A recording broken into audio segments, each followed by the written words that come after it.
या अल्लाह, हज का महीना है, मेरे घर में सुकून, बरकत और अपनी रहमत अता फरमा। परेशानियों की दलदल से अपनी पनाह में रख। हज के महीने में मांगी गई दुआओं को रद्द नहीं किया जाता। या रब, मेरे घर को अपनी रहमतों का मरकज बना दे। या अल्लाह, उस मुकद्दस महीने के सदक़े मेरे घर से बेसुकूनी, फकर, वफाका और परेशानियां दूर फरमा दे।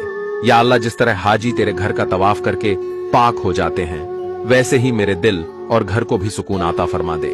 या अल्लाह, मेरी दुआओं की धड़कनें सुन, मेरे घर की वीरानी को अपनी रहमतों से आबाद कर दे। हज का महीना है, या अल्लाह, मेरी छुपी आहूं, बेबस आंखों और थके दिल को अपनी पनाह में ले ले। ए मालिकी काबा, जिस तरह तूने हजरत इब्राहिम की दुआ को कबूल फरमाया, मेरे टूटे दिल की फरियाद भी सुन ले।